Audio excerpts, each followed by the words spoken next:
자, 오늘은 베드로전서 4장 1절부터 공부를 할 텐데요. 제목을 붙이자면 6절에 있는 내용을 중심으로 한다면 이제 3일간의 지옥행이라는 제목으로 성경 공부를 하겠습니다. 주님께서 사흘 낮 사흘 밤을 지옥에 가셨죠. 어떻게 하셨는가, 그동안에 어떤 일들을 하셨는가, 그런 것들을 공부하는 그런 시간이 되겠습니다. 자, 그럼 먼저 1절을 보게 되면 이렇게 기록하고 있습니다. 그리스도께서 그때 우리를 위하여 육체로 고난을 받으셨으니 너희도 같은 생각으로 무장하라. 일단 여기까지만 보게 되면 무장하라는 말씀이 나오고 있죠. 이 무장하라는 명령은 어디에서 많이 볼 수 있습니까? 싸움터에 나가는 그러한 군사들에게나 적합한 명령인데 그리스도인들에게 지금 그렇게 권면하고 있는 것입니다. 그리스도인이 무장한다는 것은 육체로 고난받을 것을 각오하라는 것이죠. 그런 정신 무장을 하라는 것입니다. 그러니까 우리 그리스도인들은요, 정신적인 그런 어려움만 당하는 것이 아니라 육체적으로도 고난을 당한다는 거죠. 오늘날 근데 우리가 와닿지는 않겠지만, 그러나 여러분들, 우리는 지금 아주 편하게 신앙생활하고 있잖아요. 제가 전에 단톡에 올렸던 것처럼 지금 저 파키스탄이라든지 터키라든지 인도라든지요, 거기서 예수님을 믿었다는 이유로, 성경을 가지고 다닌다는 이유로 어떤 동영상은 제가 차마 우리 단톡방에 올릴 수가 없어요.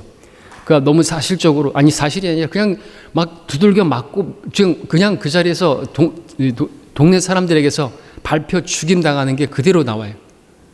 근데 아무런 저항도 없이 그냥 죽어요. 그냥 몽둥이로 때리고 갈비뼈를 때리고 하는 모습들이 그대로 나오는데 너무나 끔찍한 것이죠. 너무나 또 한편으로는 정말 내가 너무 정말 나태한 신앙생활을 하고 있는 것이 아닌가, 그런 생각을 하게 되고 정신무장을 하게 되는 것입니다. 실제로 육체로 고난받을 것을 각오하라는 것이. 근데 이제 라오디케아 교회 시대, 어디는 지금 정말 고통스럽게 고통 가운데서 지금 섬기는 사람들이 있는데, 우리는 배부르고 아무것도 부족한 것이 없다고 말하는 라오디케아 교회, 우리가 그렇게 있다면 우리 신앙은 정말 차지도 않고 덥지도 않고 미지근하게 될 텐데, 우린 정신무장을 해야 되겠죠. 어떤 사람들은 육체로도 고난을 받고 있는 것입니다. 실제로 우리가 지금 이 하늘에서 숨을 쉬고 있는 같은 공간에서 그렇게 고난당하고 있는 거예요. 예수님을 믿는다는 이유로 예배를 드리지 못하게 하려고 박해를 받고 있어요. 근데 오늘 어떻습니까? 많은 성도들은 예배를 드리는데 박해하지도 않는데 예배를 가볍게 여기고 있고, 꼭 예배를 매주마다 드려야 하느냐고 그렇게 따지기나 했었고, 그런 성도들도 있다라는 것이죠. 참 부끄러운 모습이 아닐 수가 없는데, 그런 모습은 하나님을 의식하지 않는, 하나님을 두려워하지 않기 때문에 나오는 모습이죠. 하나님이 안 보이니까 그런 것이겠죠. 자, 그리스도인이 싸움터에 임한 그 병사이기 때문에 정신적인 것뿐만 아니라 육체로도 고난받을 것을 각오하고 그런 정신무장을 해야 되는데, 그런 고난을 견디지 못하고 적에게 무릎을 꿇는다고 한다면 그것은 정말 비참한 모습이 아닐 수가 없습니다. 여러분들, 우리 그리스도인의 대적은 마귀죠. 마귀는 다니엘보다도 지혜롭습니다. 현명합니다. 치밀한 전략으로, 계략으로 그의 군대를 동원해서 우리들을 실족시키고 무너뜨리려고 하는 것이죠. 그래서 그리스도인들은 무엇이 마귀의 전략인지를 간파하고 식별하지 않으면 안 되고, 그것을 정신적으로 무장을 해야 되는 거죠. 어떻게 공격해 들어올 것인가 아는 것이고. 너무나 근데 그게 달콤하게 온다는 거죠. 죄는요, 아주 달콤한 것입니다. 그렇게 죄짓게 만들어서 여러분, 개구리가 그 비니커 속에서 천천히 따뜻해지니까 가만히 그냥 즐기다가 배 뒤집고 그냥 죽어버리는 거예요. 영적으로 사망하게 만드는 거죠, 그리스도인들도. 자, 어떻게 공격해 오는 것인가 하는 것은 이제 2절, 3절에서 오는 것이에요. 육체에 보면 2절에서는 이제 사람의 정욕, 그리고 3절에서는 음란, 정욕, 술 취함, 방탕함, 연락과 혐오스러운 우상 숭배, 이와 같은 이런 것들로 우리를 무너뜨리게 만든다는 거죠. 좋은 게 좋은 거 아니야. 즐기자 이거죠, 즐기자. 재밌게 사는 게 좋은 거 아니? 이제 구원 받았으니까, 지옥 가지 않으니까 이제 남은 생활 이제 좀 재밌게 좀 살아봐야 되지 않겠어? 마귀가 그런 식으로 유혹한다는 것이죠.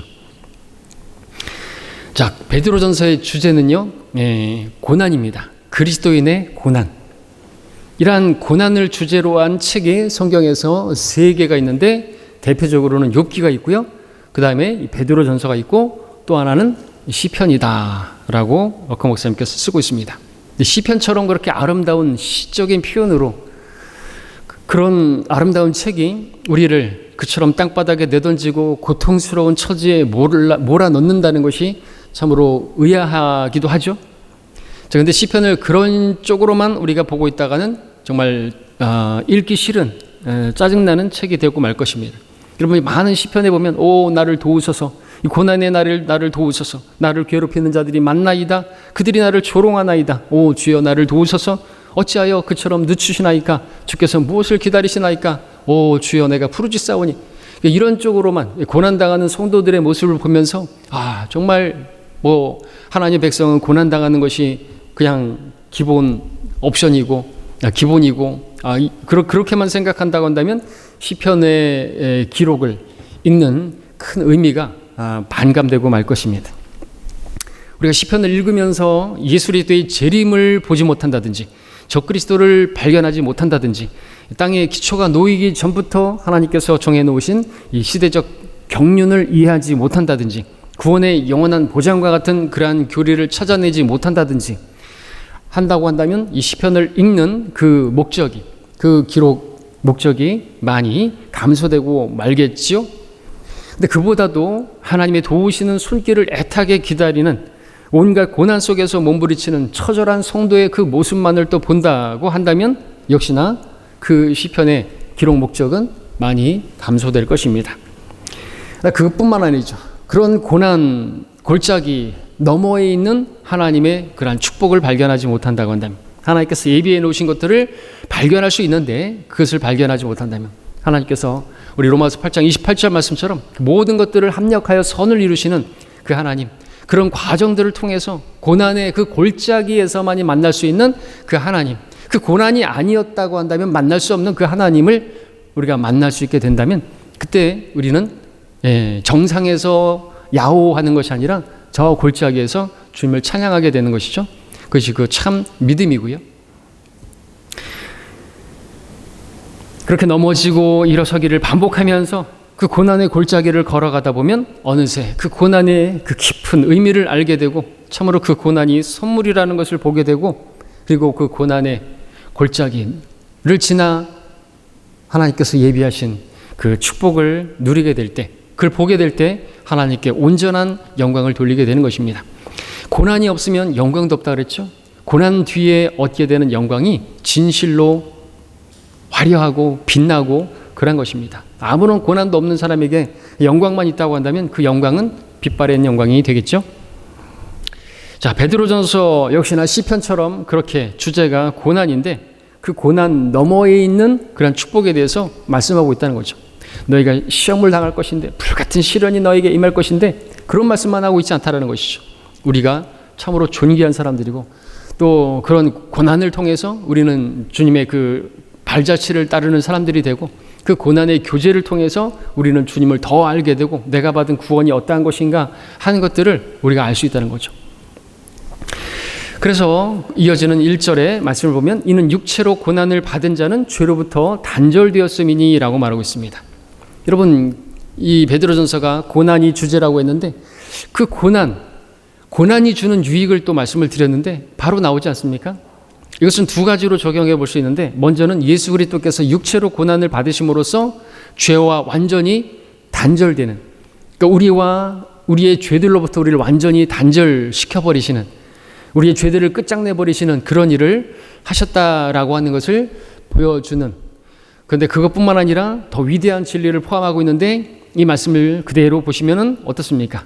육체로 고난을 받은 자는 죄로부터 단절되었음이니 그랬습니다. 여러분들 한번 생각해 보십시오.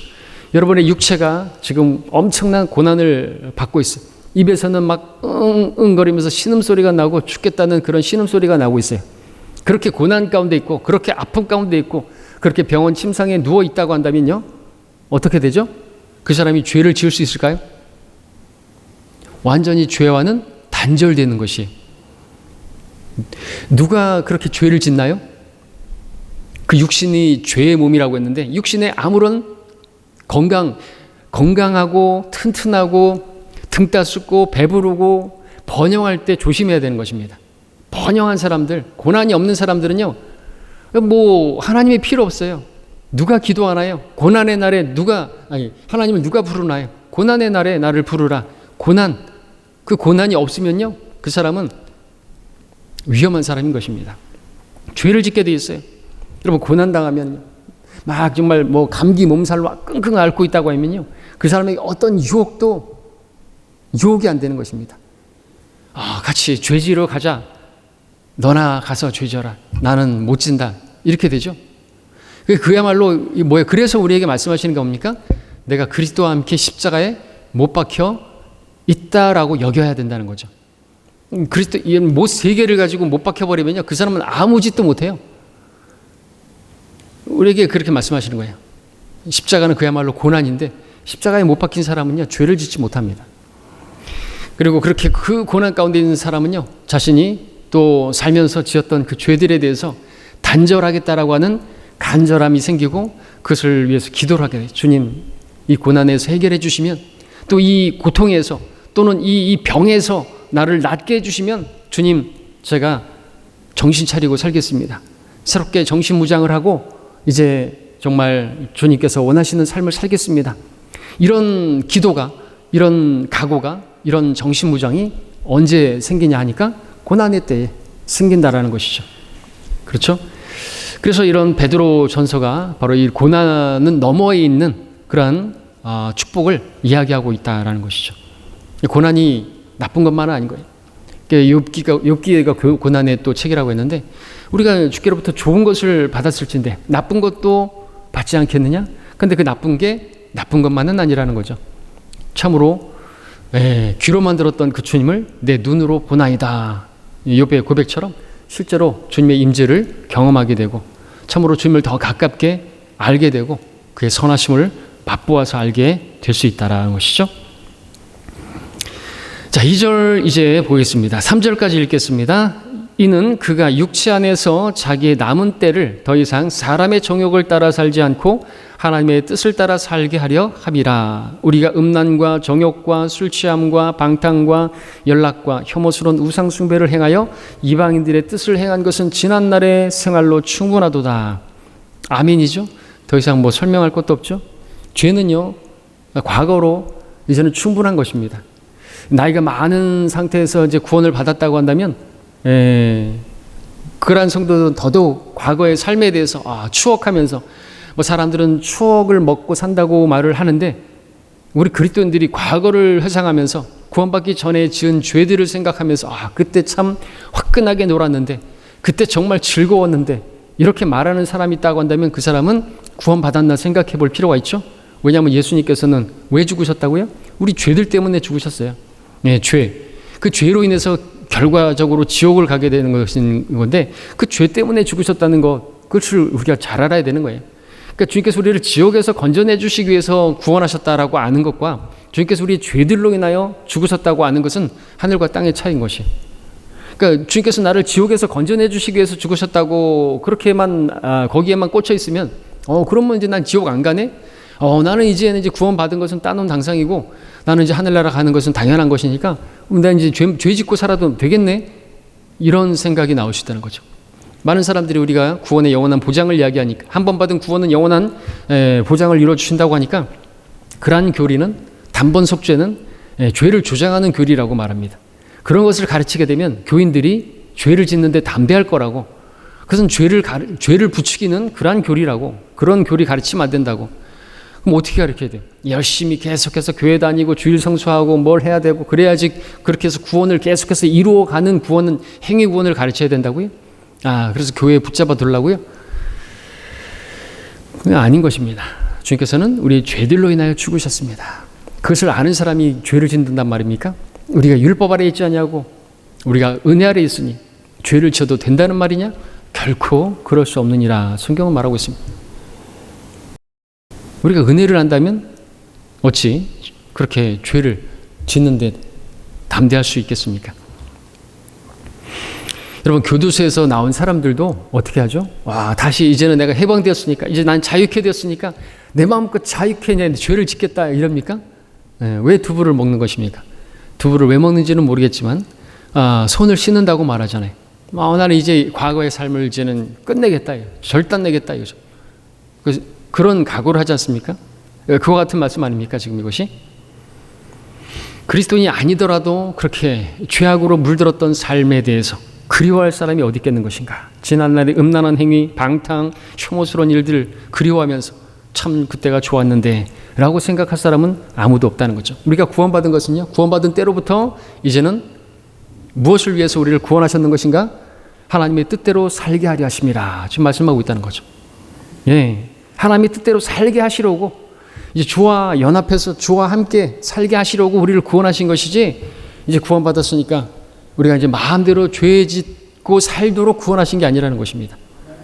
어떤 사람들은 아직 구원받았으니까 마음껏 이제 죄 짓고 살아도 된다라는 교리로 생각하는 건 은혜를 모르는 것이고 구원을 잘못 이해하고 있는 것입니다. 자, 4절을 보시면 약간 좀 또 우리가 설명해야 될 필요가 있는 말씀이 나오는데, 이방인들은 너희가 그들과 함께 같은 방탕에 휩쓸리지 않는 것을 이상하게 생각하고 너희를 비방한다고 했습니다.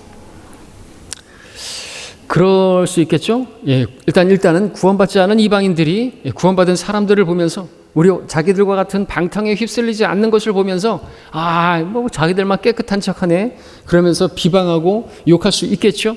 그러나 이것은 좀 더 우리가 생각해 볼 때 럭카 목사님께서는 이렇게 쓰고 있습니다. 여기서 말하는 이방인들이라고 하는 것은 구원받은 이방인 그리스도인들을 말하는 것이고, 너희라고 하는 것은 구원받은 유대인 그리스도인들이다라고 하는 것이죠.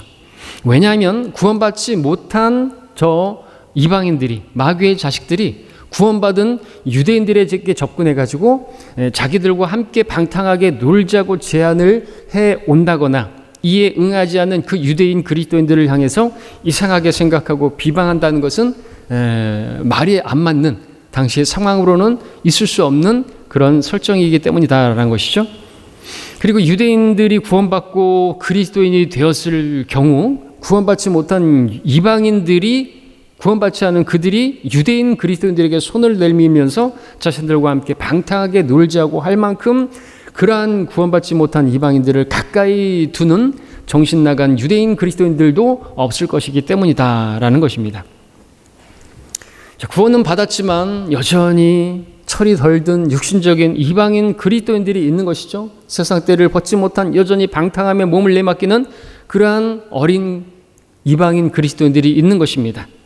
그들은 다른 그리스도인들이 자신들과 같이 방탕하게 또 어울리지 않는 그런 것을 보게 되면 비방하는 것이, 영적으로 어린 그리스도인들은 다른 또 이 그리스도인들을 자기와 같이 함께 놀자고 즐기자고 그렇게 꼬신단 말입니다. 그러면 안 되는 것이죠. 오히려 믿음으로 설 수 있도록 교제해주고 해야 되는데, 아직도 철이 없는 그러한 그리스도인들은 자기 또래나 또 자기하고 좀 육신적인 그러한 사람들을 코드가 맞는 그러한 성도들을 보게 되면 막 장난치면서 같이 놀러 다니자고 그렇게 꼬시고 그런단 말입니다. 그러면 안 되는 것이죠. 그러한 사람들은 무엇을 모르는 것이죠? 5절의 말씀을 모르는 거죠. 그들은 산 자들과 죽은 자들을 심판하시게 될 그분께 설명하게 되리라 말하고 있습니다. 이처럼 이방인 그리스도인들은 유대인 그리스도인들이 자신과 같은 방탕에 휩쓸리지 않는 것을 보고 그렇게 이상하게 생각하고 비방을 하게 되는데, 그런 비방이 두려워서 그들과 함께 방탕에 휩쓸리고 만다면 맛을 잃은, 간증을 잃은 그러한 소금과 같은 그리스도인이 되고 말겠죠. 그리스도인으로서 타락한 그리스도인들과 휩쓸리지 않는 바람에 그들이 비방을 한다 할지라도 조롱한다 할지라도 그게 뭐 대수입니까? 두려워할 게 아닌 거지. 겁날 필요가 없습니다. 자, 베드로는 이 구절에서 그들은 산 자들과 죽은 자들을 심판하시게 될 그분께 설명하게 되리라고 말하고 있는 것입니다. 자기들이 어떻게 행동했는 것인가, 방탕하게 살았던 삶에 대해서 자기들의 입으로 설명해야 된다. 이 설명하게 되리라, 이 단어가 영어로 account고, 이것은 우리 로마서 14장에서 그리스도의 심판석 앞에서 내가 내 입으로 이제 설명하게 되리라. 예. 그 설명하게 되리라. 로마서 14장에서 이렇게 말씀하고 있죠. 12절, 14장 12절에서 그러므로 우리 각 사람이 하나님께 자신에 관해 설명하게 되리라 하죠. 13절에서는 그런즉 우리가 더 이상 서로를 판단하지 말고 도리어 형제들 앞에 거치는 것이나 방해물을 놓지 아니하였는지 판단해야 해. 내가 다른 성도들로 하여금 거침이 되고 또 죄짓게 만들고 그랬던 것인가? 그런 것을 판단해야 된다고 말하는 것이. 왜? 내가 그러면 다른 그런 어린 또 그런 성도들을 어떤 형제를 실족시킬 만한 어떤 거리를 만들었고 교회를 세우는 것이 아니라 그를 넘어뜨리는 그런 일을 했다고 한다면 그 일을 왜 했는지에 대해서 내가 내 입으로 설명해야 된다 하죠. 어카운트가 뭐예요? 계산한다는 거죠. 회계, 결산을 하나님과 봐야 되는 거예요. 너 왜 그렇게 살았어? 너 왜 그렇게 그 형제를 그렇게 업신여겼어? 왜 그렇게 거침을 대는 것을 놨어? 왜 그 형제에게 죄짓도록 그렇게 끌고 가고 왜 같이 놀자고 그렇게 했어? 불꽃 같은 눈을 가지신 그 주님 앞에서 설명해야 된다는 거죠. 해명해야 된다는 거죠. 우리가 말하는 어떤 빈말이라도 심판날에는 그에 관하여 해명해야 된다는 거죠. 두려운 말씀이 아닐 수가 없는 것이. 그래서 우리가 이 나그네 시절을 두려움 가운데서 지내라고 설명을 하고 있는 것입니다. 그리스도인을 비방하고 조롱하고 욕하는 그런 타락한 그리스도인들, 그리스도의 심판석에서 주님께 그에 대해서 설명해야만 할 것이고 그 자리에서 당하게 되는 부끄러움 때문에 고개를 들지 못할 것이고 그가 입게 될 손해라고 하는 것은 큰 손실을 입게 될 거라고 말하고 있습니다. 그런데 고린도서 5장에서는 사도 바울이 그리스도의 심판석을 언급하면서 주의 두려우심을 알기에 내가 너희에게 권면한다고 말하고 있어요. 권고한다고 말하고 있어요. 주의 두려우심, 영어로는 테러를 쓰고 있습니다. 테러 아시죠? 공포 그 자체죠. 그리스도의 심판석이 그러한 타락한 그리스도인들, 방탕한 탕자와 같은 그러한 삶을 살았던 성도들에게는 공포의 자리가 될 것이. 주님은 실로 두려우신 분이시라는 성경은 말하고 있습니다. 주를 두려워하는 것이 지혜의 시작이고 지식의 시작인데 어떤 사람들은 참으로 어리석게, 참으로 멍청하게 살아가는 것은 주를 두려워하지 않기 때문이다라는 거죠. 그렇습니다.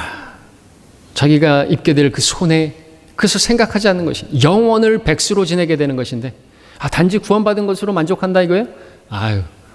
주님께서는 십자가에서 그렇게 상흔을 가지고 계세요. 우리는 흠도 없는 그런 몸을 가지고 완벽한 몸을 가졌는데 주님께서는 도살당한 것 같은 어린 양. 아직도 못자국이 부활하셨는데 못자국이 있네요? 도마야 보라, 부활하셨는데 그 상흔을 그대로 가지고 계세요. 누구를 위한 그 상흔입니까?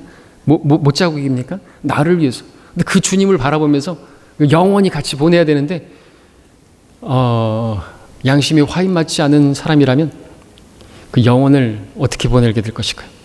그렇게 살지 말았어야 되는데 지난날의 생활로 충분했는데 다른 그리스도인들에게 거침이 되는 것을 놓고 걸림돌을 놓고 살았던 멍청하면 머리를 쥐박으면서 살겠죠. 그냥 설정이 그렇다는 것이고요. 꼭 그렇게 살지는 않겠죠. 주님의 은혜로 살겠죠. 자, 이제 오늘 또 중심적으로 보고자 하는 6절입니다. 어려운 내용이죠. 이것이 어떤 성도들에게는 아주 어려운 고기와 같은 단단한 음식이 될 것이죠. 6절입니다. 이런 연유로 죽은 자들에게도 복음이 전파되었으니 이는 육체로는 사람과 일치하여 심판을 받으나 영으로는 하나님과 일치하여 살게 하려 함이니라. 자, 이 구절은 우리가 앞서 3장 19절을 볼 때 잠시 비교해 보면서 다른 것은 같이 아는 것을 보았죠. 3장 19절에서는 예수님께서 이제 갈보리 십자가 이후 사흘낮 사흘밤을 땅의 심장에 그 지옥에 가셨는데 먼저는 성령의 인도를 받아서 감옥에 있는 영들에게 가서 전파를 했다. 단순히 전파를 했다. 복음을 전파한 게 아니고 근데 또 여기서는 복음을 전파했다라고 말하고 있다는 거죠.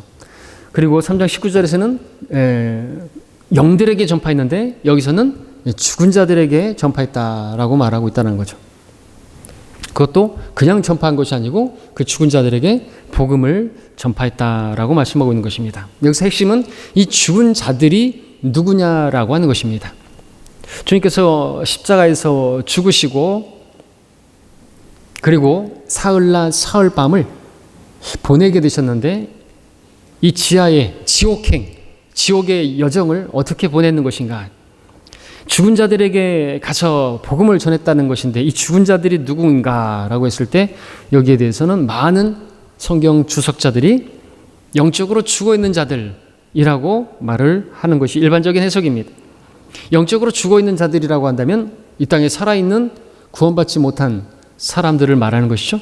구원받지 못한 사람들이지만 그들은 영적으로 죽은 자들이기 때문에 그 죽은 자들이다라고 그렇게 이해를 하고 설명한다는 거죠. 근데 만약 그렇게 되면은 그들은 지금 이 세상에 살고 있기 때문에 그 영이 죽어 있는 사람들이니까 그러니까 그들에게 복음이 전해지고 그들이 예수님을 영접하게 되면 구원받아서 그 영이 살아나게 되는 그것을 이야기한다라고 한다면 그 해석은 마땅하지 않고 타당하지가 않은 것입니다. 분명한 것은 구원받지 않은 사람들은 죽은 자들이죠. 그리고 그 죽은 자의 죽은 것은 뭐냐니까 영이 죽은 것이죠. 그래서 살리는 것은 영이니 그래서 그 영이 죽었기 때문에 하나님과 교제하지 못하고 하나님은 영이시니 영과 진리로 경배해야 된다 말하고 있고요.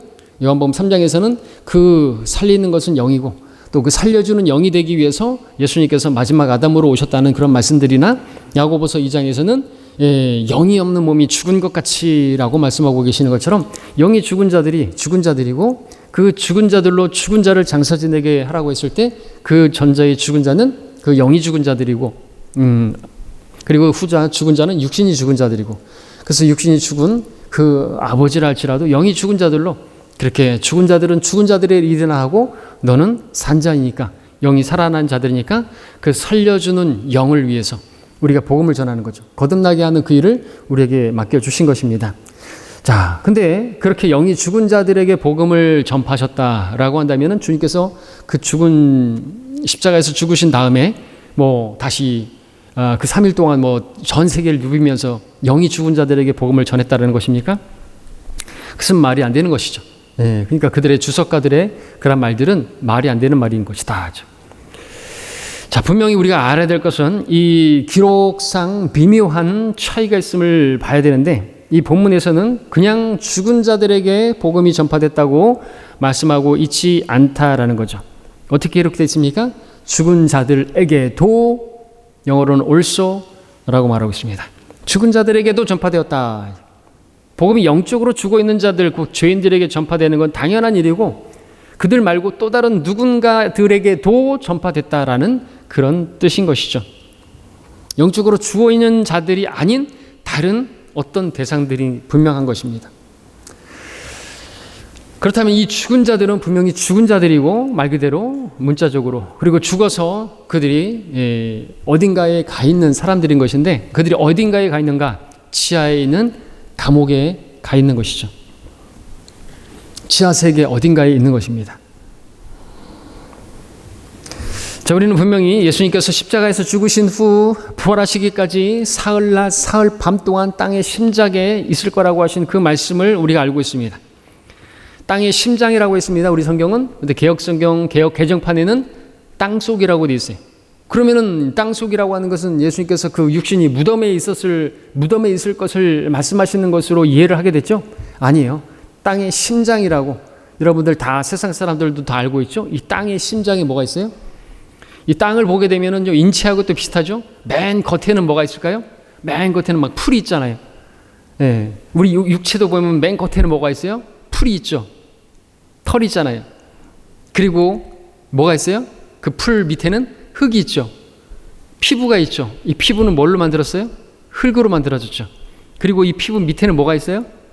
혈관이 흐르고 있죠. 그리고 그 아래는 뭐가 있어요? 뼈가 있죠. 뭐 혈관도 있고 또 뼈도 있고 여러분 땅 속에는 거대한 돌들이 있죠. 그리고 그 안에는 뭐가 있어요? 우리 안에는 심장이 있죠. 이 심장에서 혈관들이 나오죠. 그 혈관들이 쭉 타고 올라와가지고 바깥으로 막 피가 막 흘러나오고 있죠. 그리고 화산 폭발하는 거 보시죠. 이 땅의 심장이 뭐예요? 지옥이라는 거예요. 마그마 무슨 뭐 내핵 외핵 이거는 과학에서 얘기하는 것이고 지옥을 부정하는 것이고요. 여호와의 증인들이 부정하는 것이고 땅 속에 심장이 바로 지옥이라는 거죠. 주님께서 바로 그 사흘날 사흘밤을 땅의 심장에 있으리라고 말씀하셨는데 그 3일 동안 어디에 가셨는 것인가 하죠. 지옥에만 가신 것이 아니라 지금 이 말씀에 따르면 우리 누가복음 16장의 말씀을 보게 되면 그림으로 우리 럭커 목사님이 그려놨잖아요. 이쪽에는 아브라함의 품이 있어요. 그래서 구원받은 사람들이 거기서 있는 낙원이죠. 지하 낙원. 그리고 구렁이 있습니다. 이 지옥과 또 이 낙원 사이를 건널 수 없는 구렁이 있어요. 지옥에 또 있습니다. 그 지옥은 거기 부자가 갔던 곳이고 뭐 건너서 보니까 나사로가 있습니다. 건널 수 없습니다. 엄청난 그러한 갭이 있는 구렁이죠. 이러한 지하 세계가 있는 것입니다. 그래서 주님께서 어떻게 하셨는 것인가? 우리 아까 또 봤던 지하에는 또 하는 다른 곳이 있는데 그 영들을 가두는 타타루스 그 천사들을 흑암의 사슬로 가둬놨다고 하는 또 이제 유다서 말씀이라든지 이렇게 보게 되면 지하 세계가 그렇게 우리가 정확히는 몰라도 그려지는 것입니다. 그래서 주님께서 그 영들에게 가서 전파하셨습니다. 너희들이 왜 이곳에 있는 것인가? 언제까지 갇혀 있을 것인가? 그것을 전파하셨고 그 다음에 그러니까 땅의 심장에서 주님께서 그 주의 혼이 속죄제가 되신다고 했으니까 이사야서 53장의 말씀대로 그 혼이 속죄 제물이 됐다고 하는 것은 육신으로서 십자가에서의 그 우리를 위해서 고통당하시는 것으로 우리의 모든 죄값을 지불하신 게 아니고 육신만이 아니라 채찍을 받으시고 우리 죄 때문에 벌 받으신 것뿐만 아니라 주의 혼이 우리의 죄들을 위한 속죄를 위해서 대속을 위해서 혼이 지옥에 가셨다는 거예요. 지옥은 혼이 가는 것이에요. 예수님께서 혼이 지옥에 가신 거예요. 사도신경에도 우리는 사도신경을 외우지 않지만 영어로 된 원문 사도신경에 보게 되면 He descended into hell 그래서 그분께서 지옥에 다녀오셨다는 것이 나온단 말이죠. 근데 그것을 믿지 않아서 그런지 모르겠지만 성경을 변개시키는 자들이 그것까지도 변개시켜서 한글로 된 사도신경에는 그 부분이 없어요. 그냥 빌라도에게 고난받으시고 그냥 그것만 나오는 것이죠. 지옥에 다녀오셨다라는 거죠. 실제로 성경이 그렇게 돼 있으니까 그 부분은 사도신경은 잘 돼 있죠. 성경적으로.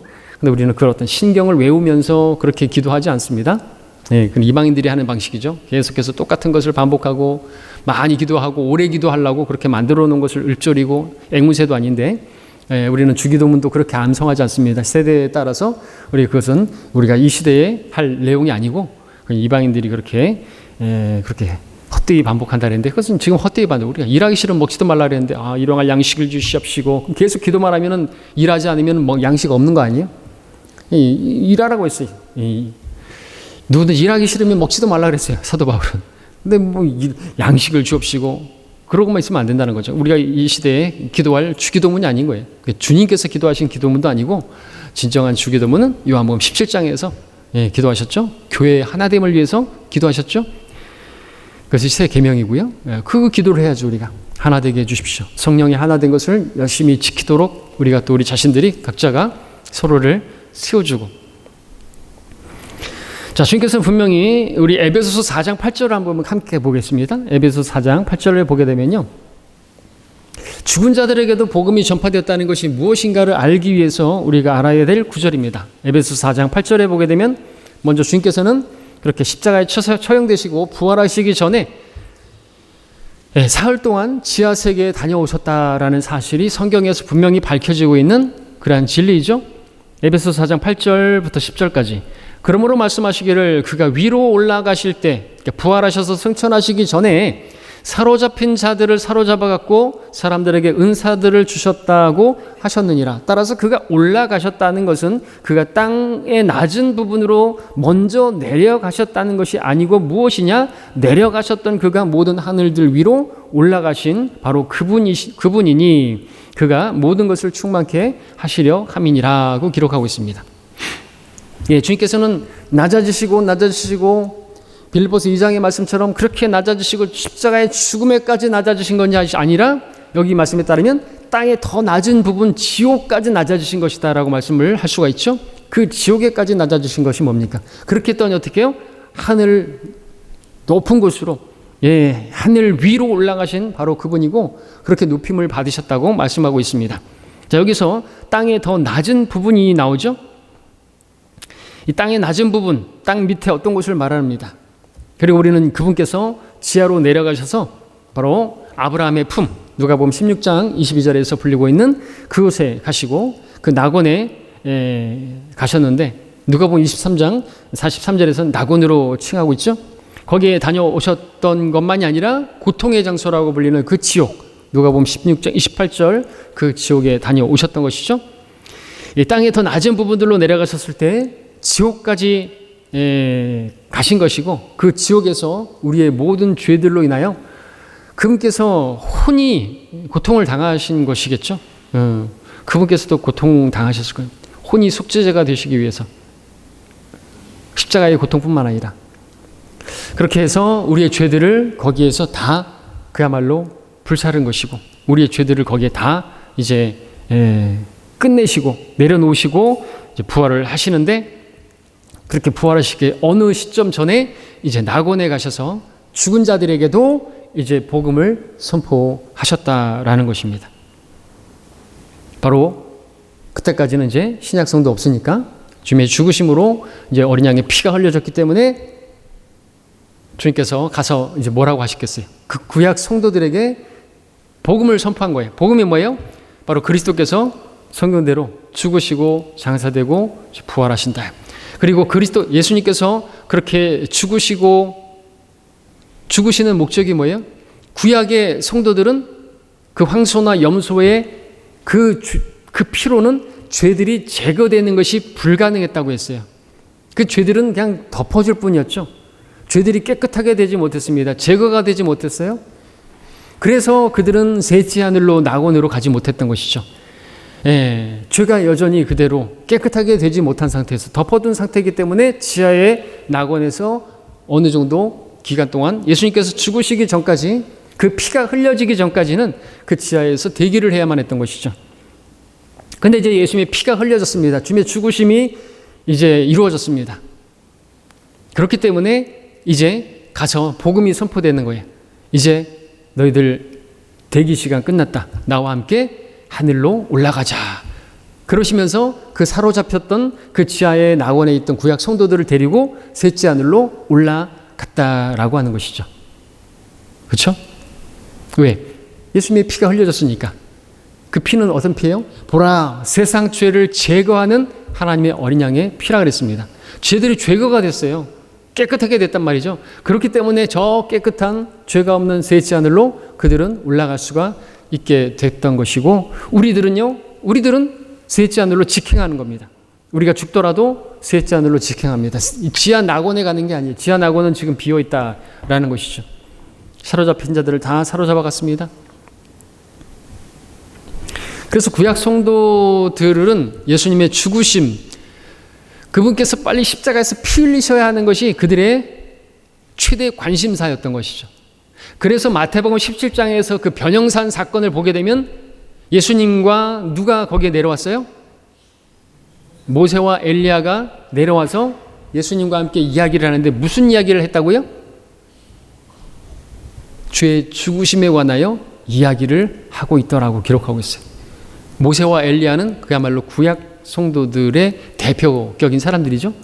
근데 그들이 모여가지고 얘기를 하는데 베드로는 거기 있다가 자기가 무슨 말을 하는지도 모르고 장막새를 짓겠다고 그러고 있는데 거기와 님과 함께 거기서 살기를 원하고 있었는데 아니라 이거죠.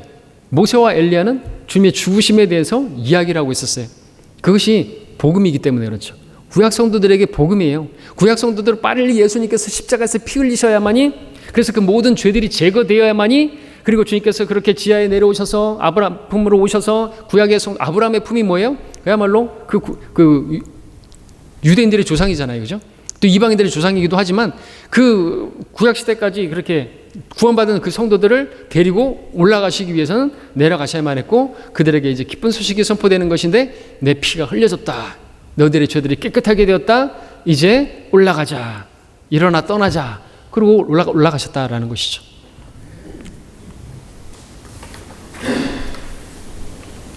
그들은 구약시대 동안에, 그리고 그 지하에 있는 동안 계속해서 그야말로 낙원이긴 하지만 갇혀 있었던 것입니다.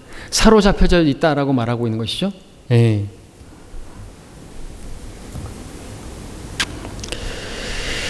자, 예수님께서처럼 이렇게 자신이 죽으신 후에 지옥에 다녀오실 것에 대해서 또 마태복음 12장 39절, 40절에 보면은 요나의 표적으로 말씀하셨죠. 악하고 음란한 세대가 표적을 찾으나 선지자 요나의 표적밖에는 줄 표적이 없도다. 요나가 사흘낮과 사흘밤을 고래 뱃속에 있었듯이 인자도 그처럼 사흘낮과 사흘밤을 땅의 심장 속에 있을 것이라고 말씀하셨습니다. 예, 주님께서 갈보리 십자가 이후에 지하 세계로 갈 것에 대한 그림이죠. 그리고 주님께서는 마태복음 16장에서는 지옥의 문들이 있음을 말씀하셨죠. 지옥의 문들이 이것을 이기지 못할 것이다 이거죠. 교회를 이기지 못할 것이다. 교회가 지옥의 문을 닫을 것이다 라고 하는 그런 의미로 생각할 수 있는데, 예, 그리고 또 주님께서는요, 지옥의 문들이 있을 뿐만 아니라 주님께서는 그 지옥의 열쇠를 가지고 계시네요. 계시록 1장 18절에 보니까 내가 지옥과 사망의 열쇠들을 가졌노라고 기록하고 있습니다. 그 열쇠들을 가지고 계셨어요. 그렇기 때문에 주님께서는 지옥에 가셔서 열쇠 드리니까 문들을 열 수가 있는 거예요. 또 타타르스도 열 수 있겠죠. 영들이 gat혀 있는 곳도 열고 들어가서 전파하고 너희들이 왜 정죄받았는지 언제까지. 그리고 또 이제 지옥에 가셨 뿐만 아니라 천사 영들에게 가셨고 또 구약 성도들에게 가시고 문을 여신 것이고요. 낙원에 어떤 문도 있다고 한다면 여신 것이고 그렇게 여셨던 것이죠.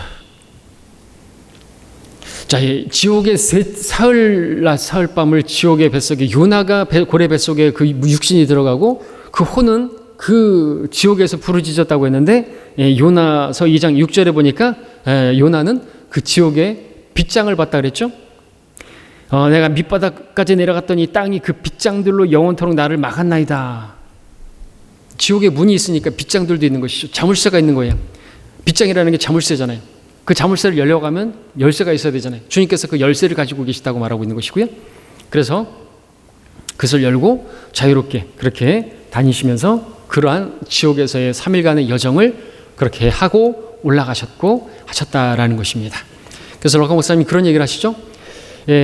설령 여러분들이 어떤 누군가의 실수로 천사들의 실수에 의해서라도 여러분들이 만약에 지옥에 간다 할지라도 염려할 필요가 없다고.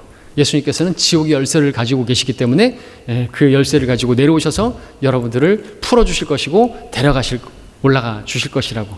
그럴 일은 없지만 이라고 말씀하시면서 그런 얘기를 하는 것입니다. 그래서 이렇게 지옥의 지하세계 3일 여정이 진행되었다라고 하는 사실을 통해서 우리는 정말 향상된 계시를 발견할 수가 있는 것입니다. 여기까지 공부하겠습니다.